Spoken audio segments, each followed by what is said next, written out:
ശശി തരൂർ ഇപ്പോൾ ഇത് പറഞ്ഞു എന്ന് പറഞ്ഞിട്ട് കോൺഗ്രസ് തകർന്നു പോകും. ഇവിടെ എന്ന് വെച്ചിട്ടുണ്ടെങ്കിൽ പിണറായി വിജയൻ മുഖ്യമന്ത്രി കോൺഗ്രസിൻ്റെ എന്തെങ്കിലും കിട്ടാൻ നോക്കിയിരിക്കും. ഇപ്പോൾ പുള്ളി എല്ലാ വേദികളിലും ശരിക്കും കോൺഗ്രസ്സുകാരെ ഇരുത്തി തന്നെ കളിയാക്കുന്നത് കണ്ടിട്ടുണ്ട്. അതായത് ഉമ്മൻചാണ്ടിയുടെ ഭരിക്കുന്ന സമയത്ത് ഈ സരിതയുടെ കാര്യം വളരെ നിശിതമായി വിമർശിച്ചുകൊണ്ട് എല്ലാ വേദികളിലും പ്രസംഗിച്ചുകൊണ്ടിരുന്ന നമ്മുടെ മുഖ്യമന്ത്രി, ആ പ്രസംഗം എടുത്തറിയാൻ പറ്റും, നിശിതമായ വിമർശനമാണ് പുള്ളി. അപ്പോൾ അത് ജനങ്ങളിലേക്ക് അങ്ങോട്ട് മനസ്സിലേക്കുള്ളിലേക്ക് കയറി. അവിടെയാണ് കോൺഗ്രസ് കാരണം കോൺഗ്രസ് നല്ല രീതിയിൽ അവിടെ ഭരിച്ചുകൊണ്ടിരുന്നതാണ്. പക്ഷേ അതിനുശേഷം അഴിമതി നടക്കുന്നു. സരിത മുഖ്യമന്ത്രി ഉമ്മൻചാണ്ടിയുടെ കൂടെ നിന്ന് പല കാര്യങ്ങളും ചെയ്യുന്നു. ഗവൺമെൻറ് വിലക്കെടുത്തിരിക്കുകയെന്നൊക്കെ പറഞ്ഞിട്ട് ജനങ്ങളുടെ ഇടയിലേക്ക് അടിച്ച് ഇറക്കി. അവിടെയാണ് കോൺഗ്രസ് അടിപ്പോയത്. അപ്പോൾ ഇതെന്ന് വെച്ചിട്ടുണ്ടെങ്കിൽ അന്ന് കോൺഗ്രസ് ഇവിടെ നിസ്സാര ഭൂരിപക്ഷമുള്ളൂ. അതാണ് തിരിച്ചു മറയുന്നത് ജനങ്ങൾ. കാരണം വെച്ചിട്ടുണ്ടെങ്കിൽ ഒരു ഭരണം നിലനിൽക്കുമ്പോൾ 5 വർഷം കഴിയുമ്പോഴത്തേക്ക് പിന്നെ ആ ഗവൺമെൻറ്റിൻ്റെ പോരായ്മകൾ പറയുമ്പോൾ ആളുകൾ മാറും. അപ്പോൾ ഇവിടെ മാറുക എന്ന് പറഞ്ഞിട്ടുണ്ടെങ്കിൽ കോൺഗ്രസും മാഷുപടിയും തമ്മിൽ വലിയ വ്യത്യാസമുണ്ട് സീറ്റുകളുടെ കാര്യത്തിൽ. ഇപ്പോൾ തന്നെ 99 സീറ്റ് LDFിനുണ്ട്. കോൺഗ്രസ് ജയിക്കുമ്പോൾ നിസ്സാര വ്യത്യാസത്തിലാണ് കോൺഗ്രസ് ജയിക്കുന്നത്. അവിടെ നിസ്സാര ആളുകൾ മാറുമ്പോൾ തന്നെ LDF ഭരണത്തിൽ വരാണ്. അവിടെയാണ് ശ്രദ്ധിക്കേണ്ടത്. ഇവിടെ ഇപ്പോൾ ഈ ഇലക്ഷൻ ഇപ്പോൾ ജനങ്ങളാകെ മാനസികമായിട്ട് ഒരുപാട് ആളുകൾക്ക് ബുദ്ധിമുട്ടുണ്ട് ഈ ഭരണം. കാരണം 10 വർഷമായി LDF ഭരിക്കണം, പല അഴിമതി കഥകളും അത് കേട്ടുകൊണ്ടിരിക്കുന്നത്. ഇപ്പോൾ സ്ഥിരമായി കേട്ടിട്ട് മനുഷ്യനെ വെറുത്ത് അതൊരു വിഷയമല്ലാതെ. അപ്പോൾ ഈ ശശി തരൂർ ഇങ്ങനെ പറയുമ്പോൾ കോൺഗ്രസിൻ്റെ നേതാക്കന്മാർ ഇങ്ങനെ ഹാലിളകേണ്ട ആവശ്യമില്ല. അത് ഇവരുടെ ടെക്നിക്കാണ്.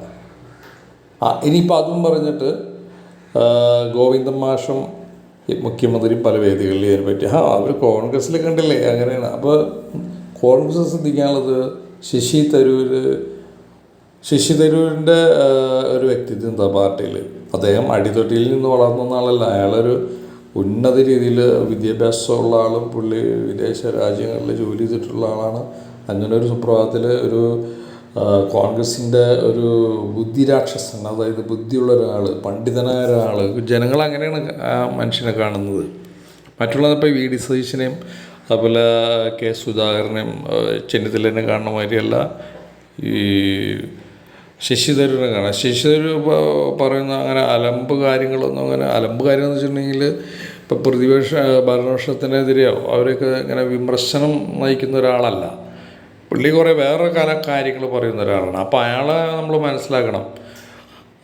ശശി തരൂർ പറയുന്നത് ഇപ്പോൾ പണ്ട് പറഞ്ഞിട്ടുണ്ടല്ലോ പുള്ളി, ഗുജറാത്ത് മോഡൽ ഭരണം മോദിയുടെ നല്ല തിരക്കിടില്ല അതൊക്കെയുള്ള അഭിപ്രായങ്ങൾ പറയാറുണ്ട്. അത് വെച്ചിട്ടുണ്ടെങ്കിൽ അവിടെ ഇവിടെ വരേണ്ടതെന്ന് വെച്ചിട്ടുണ്ടെങ്കിൽ കോൺഗ്രസ്സിന് ഇപ്പോൾ ഭരിക്കുന്ന ആൾക്കാർ നല്ല കാര്യങ്ങൾ ചെയ്ത് അതിനംഗീകരിക്കും. മോശമായ കാര്യങ്ങൾ ചെയ്യുമ്പോഴാണ് എതിർക്കുന്നത്. ഇപ്പോൾ നടന്നുകൊണ്ടിരിക്കുന്നത് മോശമായ കാര്യങ്ങളാണ്. അതിൻ്റെ ഇടയിൽ കൂടെ ഒരു കാര്യം ശശി തരൂർ പറഞ്ഞിട്ട് അത് അദ്ദേഹത്തിൻ്റെ വ്യക്തിപരമായ ചില കാര്യങ്ങളാണ് പുള്ളി നോക്കിക്കാണുന്നത്. അതുകൊണ്ട് ഇവിടെ കോൺഗ്രസ്സിൽ അനയിക്കില്ല. അദ്ദേഹം പറഞ്ഞതിൻ്റെ കാര്യം എന്താണെന്ന് അദ്ദേഹത്തിനോട് ചോദിക്കുക. നമുക്കറിയില്ലല്ലോ എന്നാണ് നമ്മുടെ നേതാക്കന്മാർ പറയേണ്ടത്. കാരണം വെച്ചിട്ടുണ്ടെങ്കിൽ ശശി തരൂർ അങ്ങനെ കോൺഗ്രസ്സിനിപ്പോൾ ഇവിടെ ഭരണപക്ഷത്തിനെതിരെ എല്ലാത്തിനും എതിർക്കലല്ല. മാർക്സ്വാദി അങ്ങനെയായിരുന്നല്ലോ. കോൺഗ്രസ് കൊണ്ട് തന്നെ എല്ലാ വികസന പരിപാടികളെയും ഇവർ എതിർത്തിരുന്നു. ഇപ്പോൾ ആ വികസനങ്ങളൊക്കെ അവർ ചെയ്തുകൊണ്ടിരിക്കുകയാണ്. അപ്പോൾ ഇവിടെ കോൺഗ്രസ് ഇപ്പോഴും ആ വികസനത്തിനെ എതിർക്കുന്നൊന്നുമില്ല. പക്ഷെ നിങ്ങൾ അന്ന് ഞങ്ങൾ ചെയ്തപ്പോൾ നിങ്ങൾ എതിർത്തില്ലേ എന്നാണ് കോൺഗ്രസ് ചോദിച്ചുകൊണ്ടിരിക്കുന്നത്. വികസനത്തിനതല്ല, ഇനിയും നമ്മൾ വികസനം ചെയ്യും. അതായത് ഇനി ഭരണത്തിൽ കയറി കഴിഞ്ഞാൽ ജനങ്ങളുടെ പ്രശ്നങ്ങൾ ഒരു പരിഹാരം ഉണ്ടാക്കുക, രാജ്യത്തെ വികസനത്തിൻ്റെ മുന്നിലേക്ക് കൊണ്ടുവരിക എന്നുള്ളതാണ് കോൺഗ്രസിൻ്റെ പറയാം. അതിനിപ്പോൾ നടന്നുകൊണ്ടിരിക്കുന്ന LDFിൻ്റെ ഭരണം വൻ അഴിമതിയാണ്. അതുകൊണ്ട് ഇത് അംഗീകരിക്കാൻ കഴിയില്ല എന്നുള്ളൊരു ധ്വനിയാണ് ജനങ്ങൾക്ക് കൊടുക്കേണ്ടത്. അല്ലാതെ ഇപ്പോൾ ശശി തരൂർ എന്ന് പറഞ്ഞുകൊണ്ട് അതും വാളെടുക്കേണ്ട. കോൺഗ്രസ് വാളെടുത്ത് കഴിയുമ്പോൾ ഇവർ LDF എന്ത് ചെയ്യും? കണ്ടോ കോൺഗ്രസ്സിൽ അനൈക്യം, അവർ ഭരണത്തിൽ കയറിയാൽ ഇതുപോലെയല്ലേ നടക്കാൻ പോകുന്നത്. അപ്പോൾ എന്ത് ധൈര്യത്തിൽ നമ്മൾക്ക് ഇവരെ ഭരണത്തിൽ കയറ്റാൻ കഴിയും? ജനങ്ങളോട് ചോദിക്കും. ജനങ്ങൾ വീണ്ടും ആ രീതിയിൽ, കാരണം വെച്ചിട്ടുണ്ടെങ്കിൽ ഈ സീറ്റിൻ്റെ കാര്യത്തിൽ എപ്പോഴും LDF മുന്നിൽ നിൽക്കുന്നു. നിസ്സാര സീറ്റുകൾക്കാണ് കോൺഗ്രസ് ജയിക്കാറുള്ളൂ. അപ്പോൾ അതുകൊണ്ട് വലിയൊരു ജനങ്ങളെ മനസ്സിലാക്കിക്കേണ്ട, അതുപോലെ അച്ചടക്കത്തോടെ നിൽക്കേണ്ടത് കോൺഗ്രസിൻ്റെ ബാധ്യതയാണ്. കോൺഗ്രസ്സിന് ഭരണത്തിൽ വന്നാലാണ് നമ്മുടെ സംസ്ഥാനത്ത് ഉയർച്ച ഉണ്ടാവുള്ളൂ, ജനങ്ങളുടെ പ്രശ്നം തീരുള്ളൂ എന്നുള്ള ഒരു സാധനം ഉണ്ടാക്കിയെടുക്കണം കോൺഗ്രസ്. അല്ലാതെ പരസ്പരം പടവാളെടുത്ത് ലഹള ഉണ്ടാക്കി കഴിഞ്ഞാണെങ്കിൽ ജനം അംഗീകരിക്കില്ല, ജനം തിരിയും. ഇനിയും മൂന്നാമതും LDF കയറുന്ന അവസ്ഥയിലേക്ക് വരും. അത് വലിയൊരു പ്രശ്നത്തിലേക്കായിരിക്കും നമ്മുടെ സംസ്ഥാനം പോകുന്നത്. ഇപ്പോൾ തന്നെ സഖാവ് പിണറായി വിജയൻ്റെ കാര്യം എടുക്കുമ്പോൾ അദ്ദേഹം ഇപ്പോൾ 75 വയസ്സായി. അദ്ദേഹത്തിന് മാത്രം ഒരു പ്രത്യേക നിയമം ഉണ്ടാക്കുകയാണ് പാർട്ടിയിൽ. ബാക്കിയുള്ളവരൊക്കെ 75 വയസ്സായി കഴിഞ്ഞിട്ടുണ്ടെങ്കിൽ മാറണം. പുള്ളിക്ക് അങ്ങനെയല്ല. പോളിറ്റ് ബ്യൂറോ അടക്കം പുള്ളിയുടെ അണ്ടറിലാണ്. കാരണം ഇവിടുത്തെ ഫണ്ടടക്കം ഈ സംസ്ഥാനം മാത്രമേ ഉള്ളൂ ഇപ്പോൾ ഭരണത്തിലുള്ളൂ.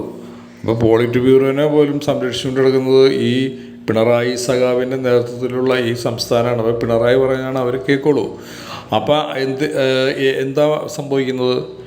ഇവിടെ ഇനി പിണറായിയുടെ നിയമം തന്നെ നടക്കുകയുള്ളൂ. പിണറായി എല്ലാവരും ഒതുക്കി നിർത്തിയേക്കുകയാണ്. ഇപ്പോഴും ആരും പിണറായിക്കെതിരെ സംസാരിക്കുന്നതിന്. കാരണം LDFിൽ ഇപ്പോൾ ശൈലജ ടീച്ചർ, G സുധാകരൻ, മറ്റേ തോമസ് ഐസക്ക്, ഇങ്ങനെ വലിയൊരു ടീമുകളുണ്ട്. പക്ഷെ അവർക്കൊന്നും അനങ്ങാൻ പറ്റില്ല. പിണറായിയുടെ മുന്നിൽ ഇവരൊന്നും സംസാരിക്കാൻ തയ്യാറാവില്ല. കാരണം എതിർത്ത് കഴിഞ്ഞിട്ടുണ്ടെങ്കിൽ ആ പാർട്ടീനെ, ആ ആളെ അദ്ദേഹം മാറ്റും. അതിനുള്ള പവർ ഇപ്പോൾ പിണറായി സഖാവിനുണ്ട്.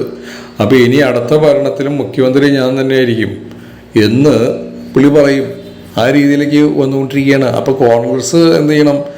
അച്ചടക്കത്തോടെ ഐക്യത്തോടുകൂടി നിൽക്കണം. ഈ വക ഈ ഓലപ്പടക്കം കണ്ടുകഴിയുമ്പോൾ അതിനെ എതിർക്കാൻ നിൽക്കരുത് എല്ലാവരും. അതൊക്കെ ശശി തരൂർ പറയുന്നതല്ലേ. ശശി തരൂർ അങ്ങനെ പല കാര്യങ്ങളും സംസാരിക്കും. അദ്ദേഹത്തിൻ്റെ ശൈലിയിൽ അദ്ദേഹം വ്യക്തിപരമായിട്ട് ചില കാഴ്ചപ്പാടുകൾ പറയും.